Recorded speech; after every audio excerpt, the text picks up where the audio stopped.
today I do like the idea that we're going to be doing something a little nice. We're going to be chatting a little bit about sake menus. We've kicked around this idea for a long time, right? Yes. Yeah. This was one of those ones in our back pocket that we've been saving for a rainy day. And well, in New York it rained last night, but I don't think it rained at all today. Yes. It's been in a back pocket like that forgotten piece of gum. Well, hopefully it's more interesting than that forgotten piece of gum. But without any further ado, let's get to it.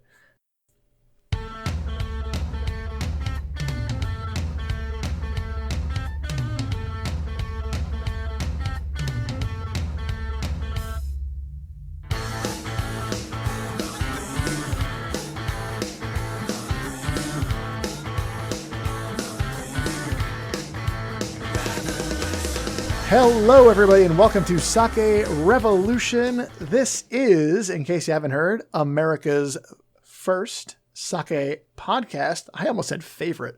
America's first sake podcast. And I am one of your hosts, John Puma.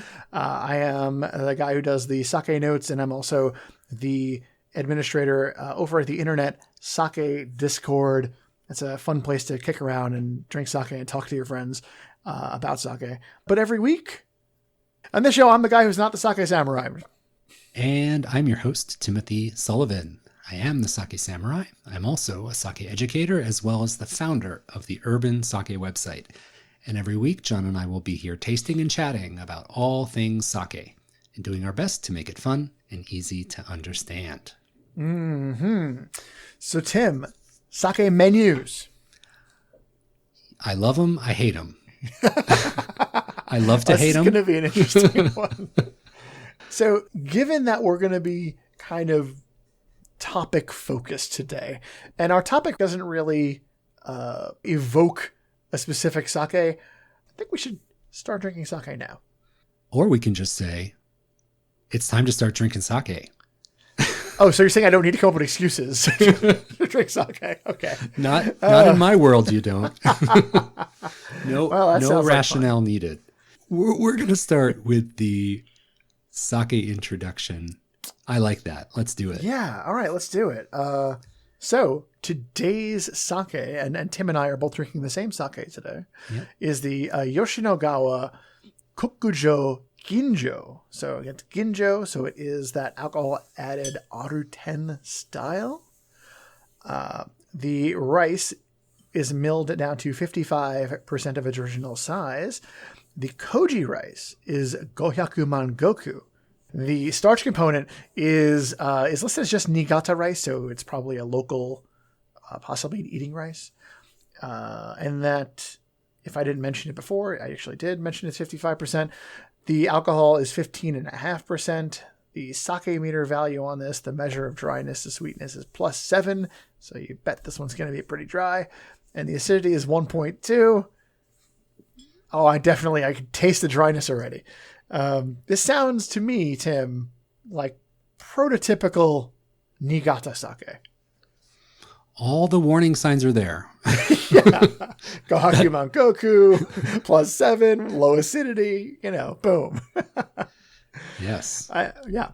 Even the fact that it's a ginjo, alcohol added, that usually adds a little bit to that impression of crispness and dryness. So I'm really excited to get this in the glass and see if all these signposts are really pointing us towards a true Niigata style.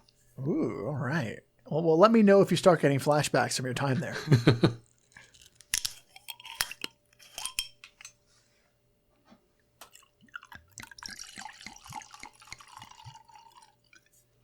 It feels a little subversive to be doing our ASMR portion right at the beginning.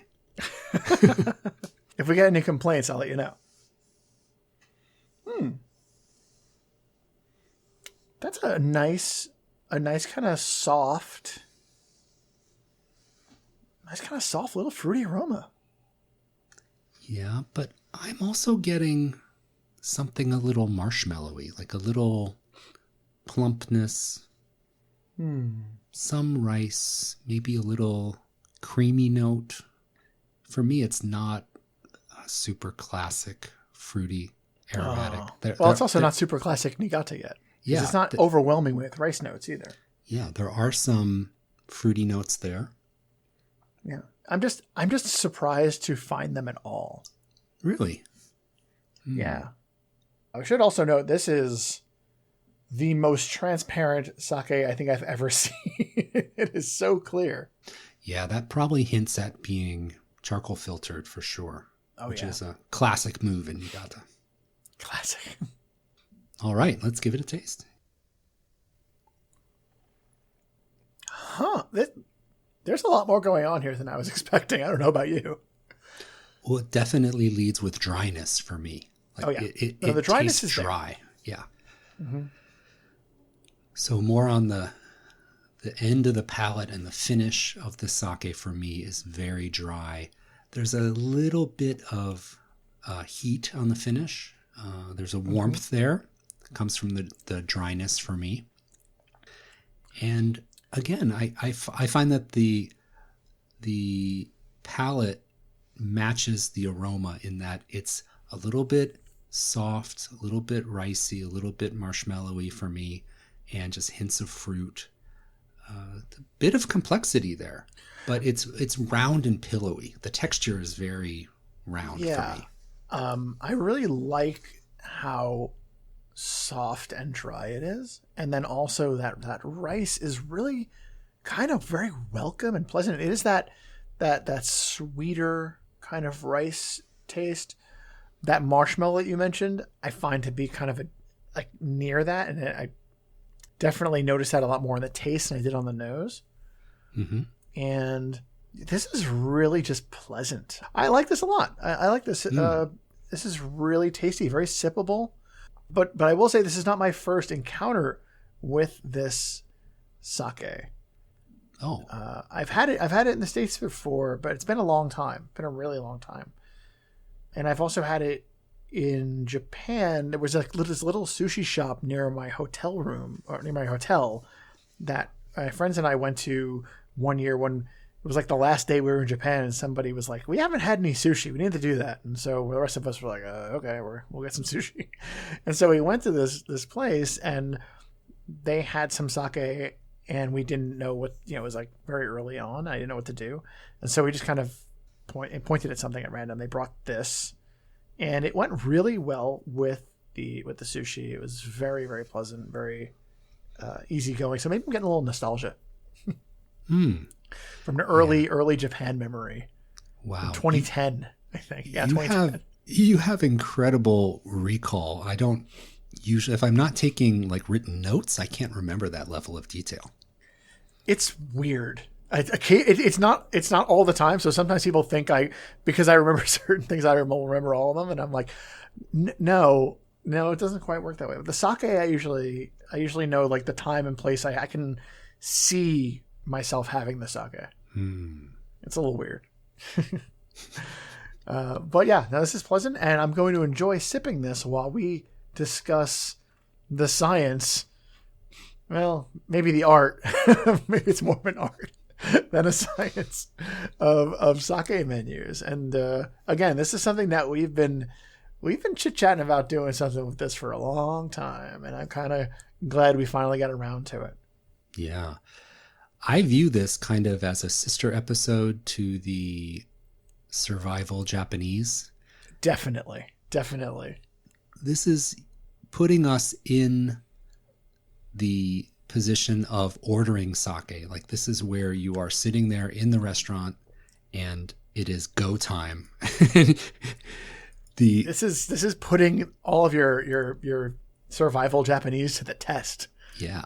And John, you must remember, I know I remember very, very distinctly being someone just starting out in sake, opening up a menu, sitting in a Japanese restaurant, not knowing any brands, not knowing any styles, and staring blankly at a sake menu. You've been there, right?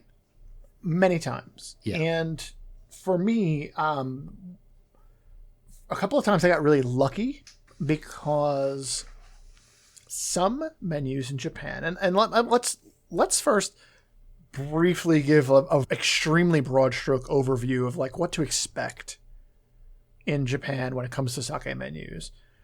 That's number one is a lot of places in Japan don't have fixed sake lists. A lot of them get different stuff, and as a result, a lot of the menus are handwritten. Mm-hmm. And because the menus are handwritten, even if you kind of recognize certain breweries' kanji or certain brands, you're probably not going to recognize them when they've been written by somebody on a piece of paper. It's like you kind of know the art that's on that label, right? But it doesn't really translate. And so things that you may otherwise recognize, like if you look at the bottle, you'll know it. But then you look at the paper and you're going to be like, that says that? And it's difficult, especially when you're very new at trying to recognize it. Again, very rarely do I fix menus. A lot of handwritten kanji. It's a lot of it's stuff they got yesterday or today. And also in Japan, a lot of the times the menus are sorted by prefecture, the region they're from. Although sometimes by the flavor profile, you'll see that. You will definitely see that. And something that we said in the Survival Japanese episode, which will serve you extraordinarily well in any situation in a Japanese restaurant, Tim, is ososume, right? Because you can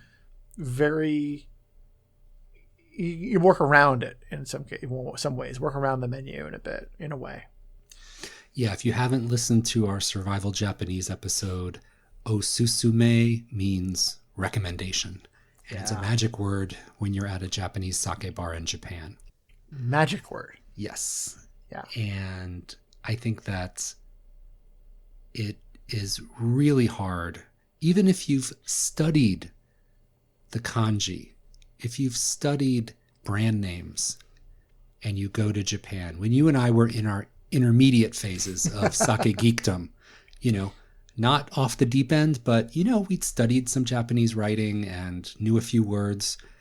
You get to the Japanese sake bar in Japan, and the menu, as you said, is written in handwritten kanji script that is totally illegible to us. One time at a restaurant, our waiter spoke very good English, and we were looking at the menu with him, and we were trying to ask for some suggestions.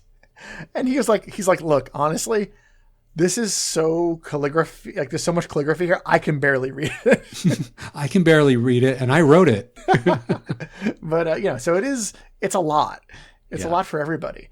Also, if you know your way around the bottles sometimes, and you know the way the labels are laid out for certain brands, do your best to try and sit at the bar. Again, we're getting you to work around the menu in a way, but if you sit at the bar, you can point, because you might recognize some of those bottles in the refrigerator. Yeah. If you know what the labels look like of your favorite bottles, like casually walking by the sake fridge and peeking in there is a good way to That is a really good move also, hint. Tim. I like that one. Yeah. Well, that's all well and good for Japan. Yeah. But I think the majority of our listeners, especially now when there's no travel, are going to be asking and thinking about U.S. sake menus. That's right. This is a whole different ball of wax here. Very, very wildly different ball of wax. Typically, I want to say, and this is very, very broad strokes, a lot of the sake menus that we come across here in the States are separated by the classification. So you'll see your Junmai class first, and your Junmai Ginjo / Ginjo, Junmai Dai Ginjo / Dai Ginjo, sparkling, Nigori, and then, blah, blah, blah, blah, like that. And that's very, very common here. Very common. A lot of times they'll be sorted by price as well for each one. So within Junmai, it'll be like lowest to highest, et cetera, et cetera. So I think when that sort of thing was coming here, that language of menu was known to the consumer from probably wine and whiskeys and all that, and just like putting region and price by ascension, and boom, there you go. That's your menu, and it makes people a little comfortable. They understand it better because it's something they're used to. Sometimes you get them sorted by flavor profile, which is very helpful, especially early going in your sake career. I might say, for me, it's been very helpful over the years. So that would be like these are our dry sakes, these are our fruity sakes, these are our rich and robust sakes, kind of like that, right? Right. And then if you have one that you like, you kind of play around that category and have some of the other ones. It's a really easy way to expand and taste a bunch of different brands once you kind of get an idea of something you like. Usually going to be fixed menus in the States because the restaurants have to order. They can't just get like in Japan, they can get like a bottle of a sake and it's completely fine. In the US, they have to get like a case or several especially if they want to get like a competitive price on it. Is that mostly accurate? Well, I think the consumer expectation is also when you open the menu that everything is going to be available. Like that's what people expect.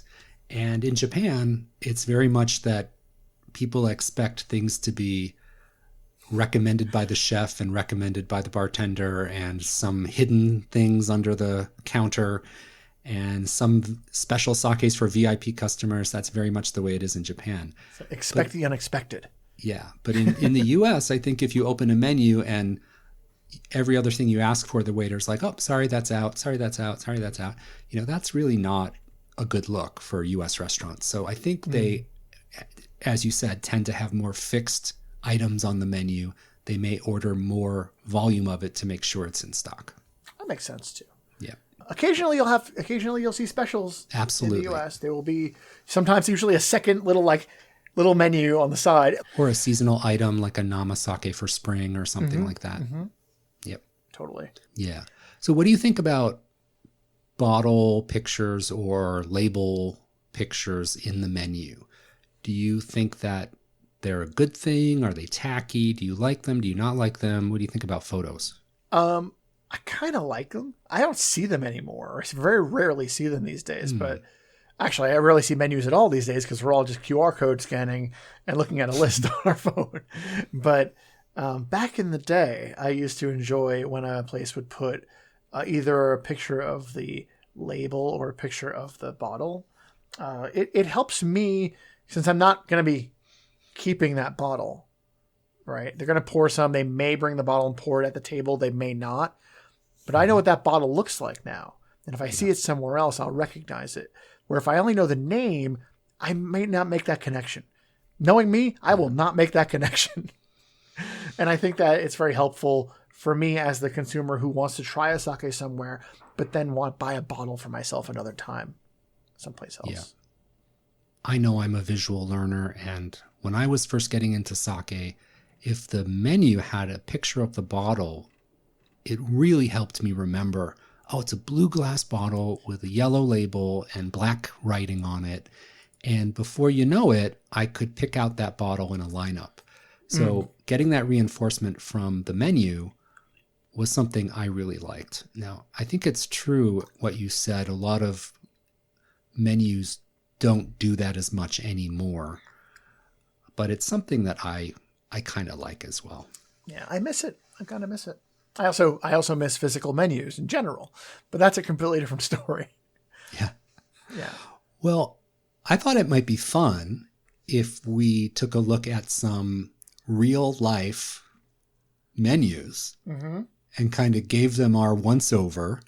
What's helpful, what's not helpful, what's well done, what's not well done. Are we going to grade these menus, Tim?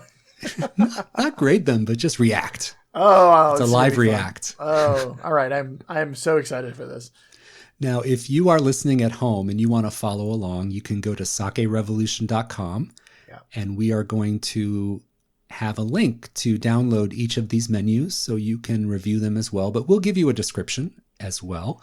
So let's start with menu number 1. Okay. All right. So number 1 on this menu, we've got things sorted by classification. So we've got our Junmai or Junmai Genjo, Junmai Dai Genjo, Nigori, flavored, which is like infused stuff. And then some samplers and a sake bomb. What are you going to do? And pictures of the bottle. Tim, I'm so happy. Well, this is separated in 2 big sections. Yes. Oh, the yeah. left yeah. is like they're... The left side of the menu is called filtered, which Yeah. I think they mean clear. And then the right side of the menu is unfiltered nigori / flavored. unfiltered. Tim, can you point at the menu where it hurt you? Yes. This is where the menu hurt me. Yeah. So there are very colorful, bright photos of every bottle, which I appreciate. But the selection is limited. I wasn't going to criticize the selection necessarily because I don't know where they are. Maybe they don't have good options there. I was going for more just the general design, but I understand what you're saying. Yeah, so it's heavy on the flavored and nigori styles. And at the very bottom, there is a sake bomb option, as you mentioned.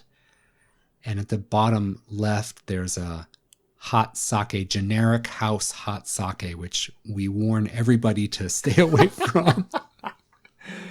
Yeah, I think you can usually do better than the house hot sake. But it's filtered, Tim. Yeah, so I think outside of major metropolitan areas where you have a very active sake scene, I think this is the type of menu that you're going to see a lot in smaller markets for sake, right? Kind of heavy on the nigori, very accessible prices. There's a hot sake shot, sake bomb, sake mystery sake sampler, fruit flavored sakes. This is what most people outside of those major sake markets are going to be looking at, don't you think? Yeah, I think so. But having said that, I'm familiar with a lot of the sakes on this list, and there are some sakes I would definitely gravitate towards. Yeah, there's some good sakes here. Oh yeah, but it's a small list small overall. list, but they got some good stuff on it. But I've never seen a sake divided this way, 50-50, like clear and cloudy / flavored. I think they're technically That's a first more cloudy than there is. All right, so what do we have next? Okay, let's look at sake menu number 2. Okay. This is unique, Tim. I don't think I've ever seen this before. This, for me, this is confusing. So this menu... It took me a minute to figure out what was going on. And then when I did, I was like, wait a second. So I pulled this menu to look at because we talked about sake menus in the US being separated usually by classification or by flavor. Yeah. And this one is separated by brewery. So it lists the brewery. And then it gives a long paragraph explanation about the brewery. Then it mentions the sake name and a little tasting note about the sake. And then under all of that, there's a picture of the bottle, but sideways, like horizontal lying down. Yeah. They're using it as a divider, I think. Yes. Kind of. I think that's the artistic vision. Yes. But yeah, kind of. So things I like. Number one, I really like that they're going in on the information about the brewery or the brand. I like that they have pictures of the bottles or the cups. You do have to tilt your head. You do have to tilt your head, but you're gonna remember what it looks like. You get the broad strokes of it. From my point of view, this isn't exceedingly helpful for the customer to make a choice. The most real estate is really used to describe the brewery and the brewery name. And I think it would be more helpful to expand a little bit on the tasting note versus how many years old the brewery is. Probably. When you've got 30 seconds to make that choice, the waiter's standing there, your date is sitting across from you, you have to pick the sake, and you don't have time to read this 2-paragraph thing about Hana no Mai Shuzo. and we should mention that the paragraph on the brewery is in bold. It's bolded, yes. It's bolded. Lots of interesting design choices with this. It is an interesting design choice, but it's a choice. Yeah. I think it's artistically sound. It's a little weird that it's by the brewery. Like I said, I don't think I've ever seen that before. Yeah. But Yeah, I think I agree with you in that maybe accentuating the information about each particular sake makes a little more sense than really going deep on the brewery. Yeah. Well, let's look at a few more that take a different approach and see how we like those. So let's go to menu number 3. All right. So this is interesting. So the first thing that stands out to me is that it is profile driven. So it's a rich and bold, smooth and round, light and crisp. It's got a little bit of a description of sake as like a definition of sake in the upper left when you first get there. I think it's interesting. Even has a pronunciation for the word sake. I kind of like that, Tim. That's a plus. But let's see. Yeah, rich and bold, smooth and round.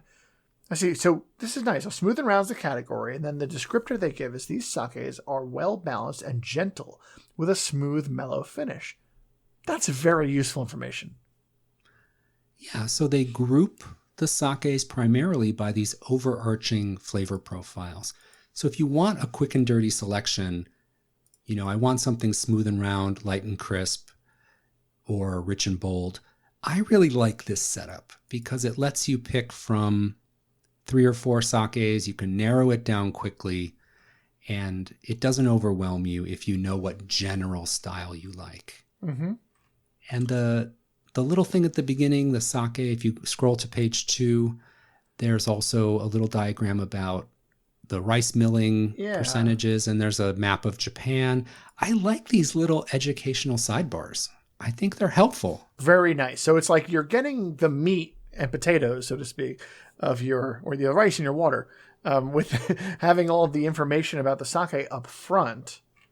And then like on the side, like you're kind of like, oh, I've made my selection. I'm kind of waiting for the waiter to come back, and you can look at these bits of information here. It is a nice way to learn a little bit more about the sakes that you're about to drink. And I've worked in restaurants sometimes talking to people about sake, and they often ask, where is Akita? Where is it? And if you can say, oh, just flip to page 2 of your menu, we've highlighted all the prefectures that we're selling sake from, and you can just point, and there it is. And it's a great little learning experience. So I really like that. And they also have a category for nigori, for sparkling, for unpasteurized, and they have some sake flights. I think this menu is really well done. I like this menu. Good information. Yeah. Well, I have one last menu, John, I want to show you. This is, for us, menu number 4. All right. So I'm looking at this menu, and it has a absolutely delightful graphic of a kitty in a masu cup, and it's it's the cutest thing I've ever seen. Yeah, so that is kind of that page is kind of the table of contents. Oh, okay. So on the right-hand side, it shows you all the different sections to the menu. Right. Okay. All right. So all right. I see what they're doing here. Yeah. So they're doing it by style, but they're naming their styles a little bit more funkily. What do they have here? Fruit and flowers. That's a really good name for the style. Mm-hmm. Earth and umami, rice and minerals, and delicious weirdos. I get everything that they put there. Yeah. Like, I immediately understand what they're going for. Yes. And just to be clear, that is just a hint of what they're offering, because each of those sections has only 3 sakes in it. Right. So this is just a jumping off point. Then they move on to a couple options for warm sake that they recommend. And then they have 4 cup sakes. Uh-huh. Oh, wow. I'm scrolling and I'm seeing there's more and more and more. I might have thought that first area where there was our entire list, but I'm rewarded by continuing on. Yes. When you scroll down a bit, they have the classifications, mm-hmm. and each classification section has a little introduction. And then they say these are some beginner sakes in this category, and then further exploration in this category. So they give you steps to take. I really like that. That's nice. Yeah, this is a really big menu with a lot of interesting stuff on it. Yes, and when you get down to the bottom, once you get past the Honjozo Junmai, Junmai Ginjo Ginjo, Daiginjo Junmai Daiginjo. Then you get down to something they call old-fashioned techniques. This is our Kimotos, our Yamahais, and again, they have a few beginners and then a few further explorations. They move on to Umeshu, Nigori, and then, some more weirdo Kijoshu and sparkling and stuff like that. So this is a menu for a serious sake journey restaurant. Yeah, like you can really go deep with journey. This. Yeah. Yeah. And for each sake, they list the name, they list the classification, and they give a very brief tasting note. Mm-hmm. Like if we go under fruit and flowers, Eko Fuji Honjozo, it says super big fruit, lots of ripe cherry. Finish. Like Boom. That is, Very I appreciate concise. that too. Mm-hmm. And this is it's all too. like a kind of simple like typewriter font almost, right? Yeah. So very like minimalist as far as like the presentation goes, just black on white, but it's getting a lot done. Yeah. Yeah. So I would say this is like an A+ menu. I really like this, and this would be fun for me to read as a sake lover. And I think if you're a beginner, you can navigate this easily on your own if you need to, and you can find something yummy that will appeal to you. Don't you think? I think so. I think I can have a lot of fun at this place. Yeah. So, well, I don't think we've cracked the code, or I don't think we've discovered there's no code, Tim. There's a lot of different menu styles and layouts out there, but I hope we've highlighted some of the things to look out for and some things that could be helpful to people wrestling with menus in the future. Mm-hmm. Yeah, I think maybe that's the key, is talk to the bartender and get to have a conversation with the people serving you the drinks. They know more than what they can easily put down on a piece of paper in most cases, and they're going to be helpful. They're your guide. They're your friend. That is such good advice. I could not agree more. Using the menu as a jumping off point, but having that conversation is really important, and it's going to help you learn a lot more. The people there are usually trained in these sakes, not always, but sometimes they have tasted them before. They know what they like. And if you're just learning, asking for a recommendation or having that conversation is really worthwhile. I think that was a lot of fun. I'm excited to get back out there and scope out some new menus. Got a little carried away there, Tim. I think we had some fun though. Yeah, see what restaurants are up to. Mm-hmm. John, great to taste with you, and great to have a fun sake from Niigata and review a whole lot of menus. I want to also thank our listeners for tuning in today. We really do hope that you're enjoying our show. If you'd like to show your support for Sake Revolution, the best way to support us now is to join our community on Patreon. We are a listener-supported show, and all the support we receive from our patrons allows us to host, edit, and produce our podcast for you each and every week. That is right. And if you'd like to find out how you can become a patron, you can go over to patreon.com/sakerevolution or find the link at sakerevolution.com. But there's other ways that you can support us as well. You can listen to the show. You're doing it already. You can also tell your friends, tell your family. Also leave reviews on Apple Podcasts or your podcast platform of choice. All of these things really help move the needle and get this show into more ears.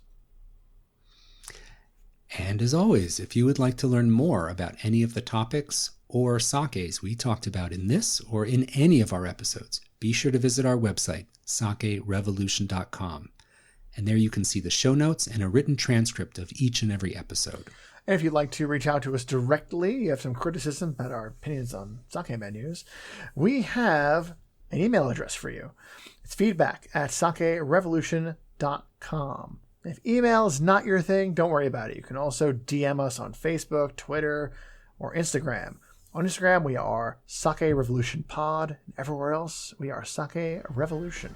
So, until next time, please remember to keep drinking sake and Kampai.